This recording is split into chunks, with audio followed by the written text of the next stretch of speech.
Hello दोस्तों। आज के वीडियो में हम लोग डिस्कस करेंगे फिक्स इनकम बॉन्ड्स के बारे में। जैसा कि आप जानते हैं, फिक्स इनकम बॉन्ड्स में हम इसलिए इन्वेस्ट करते हैं कि हमें डाइवर्सिफिकेशन मिल सके और हमें एक रेगुलर इनकम मिल सके, फिर चाहे वो मंथली बेसिस पे हो या क्वार्टरली बेसिस पे हो या फिर ईयरली बेसिस पे हो। अब फिक्स इनकम बॉन्ड्स में इन्वेस्ट करने के लिए बहुत सारे प्लेटफॉर्म और वेबसाइट अवेलेबल है मार्केट में, बट कुछ चीज़ें जो है वो हमें चेक करनी है। जैसा कि पहला आता है कि जो भी बॉन्ड प्लेटफॉर्म है वो सेबी के OBPP यानी online bond platform providers guidelines के तहत रजिस्टर्ड है या नहीं। इससे आपको श्योरिटी हो जाएगा कि ये जो भी प्लेटफॉर्म है वो सेबी के द्वारा रेगुलेटेड एंटिटी है। अब जो दूसरा चीज़ है वो है डीमेट अकाउंट। आप जो भी सिक्योरिटी बाई या सेल करते हैं, यानी आप यदि बाई करते हैं तो आपके डीमेट अकाउंट में आना चाहिए, और अगर आप सेल कर रहे हैं तो आपके डीमेट अकाउंट से ही जाना चाहिए। तो आइए जानते हैं बॉन्ड के बारे में कुछ और चीज़ें। बहुत इन्वेस्टर्स को ये लगता है कि बॉन्ड का जो कूपन है वही उसका रिटर्न भी होगा, बट ऐसा नहीं होता है, बिकॉज बॉन्ड के केस में जो प्राइस है वो मार्केट में ट्रेड होती है। जैसा कि कोई बॉन्ड 100 रुपये पे इश्यू हुआ है तो वो मार्केट में 98 रुपीज़ पे भी ट्रेड हो सकता है एंड 102 पे भी। तो इसीलिए बॉन्ड में आपको प्राइस रिस्क भी रहता है और आपको लॉस होने के चांसेस भी हो सकते हैं। जैसे कि ये बॉन्ड में अगर 10% कूपन है और 8% उसका वाईटीएम है। YTM means yield to maturity, मतलब वो बॉन्ड को हम मेच्योरिटी तक होल्ड करते हैं तो हमें 8% का रिटर्न मिलेगा।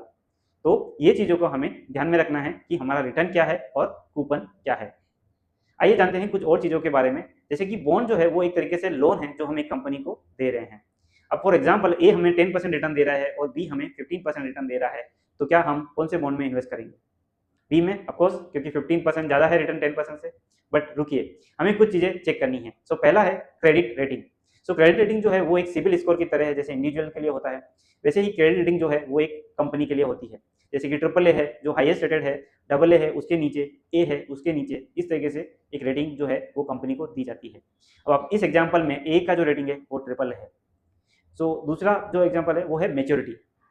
अगर ए का मेच्योरिटी 5 ईयर्स है और बी का मेच्योरिटी 10 ईयर्स है, इसका मतलब ए जो है वो आपको 5 ईयर्स के बाद आपको पैसा रिटर्न करेगा और जो बी है वो आपको 10 ईयर्स के बाद पैसा रिटर्न करेगा। इसका मतलब ये कि बी का जो बॉन्ड है उसमें आपकी रिस्क ज़्यादा रहेगी। ओवरऑल हम देखें तो बी जो बॉन्ड है वो ए रेटेड है और 10 ईयर्स का है, और जो ए बॉन्ड है वो 5 ईयर्स का है एंड ट्रिपल ए रेटेड है। कंपेरेटिवली बी जो है वो ज़्यादा रिस्की है। ये सब चीज़ें चेक करने के बाद ही आपको डिसीजन लेना है। अब जो और फैक्टर है वो हमें देखना है वो है लिक्विडिटी। अगर आपको ये बॉन्ड सेल करना पड़े तो क्या मार्केट में उसके लिए बायर्स अवेलेबल है। ये चीज़ें बहुत इंपॉर्टेंट है क्योंकि हमें हो सकता है इमरजेंसी में ये बॉन्ड सेल करना पड़े। ओके, ये सब फैक्टर्स हमें चेक करने हैं before investing in any bond. उसके अलावा हम जब बॉन्ड में इन्वेस्ट करते हैं तो सारा पैसा एक बॉन्ड में लगाने के बजाय हमें एक पोर्टफोलियो ऑफ बॉन्ड बनाना है, ताकि ये जो क्रेडिट रिस्क वगैरह है वो हम कुछ हद तक रिड्यूस कर सकें। Okay, thank you. आप मेरे चैनल को सब्सक्राइब एंड लाइक कीजिए।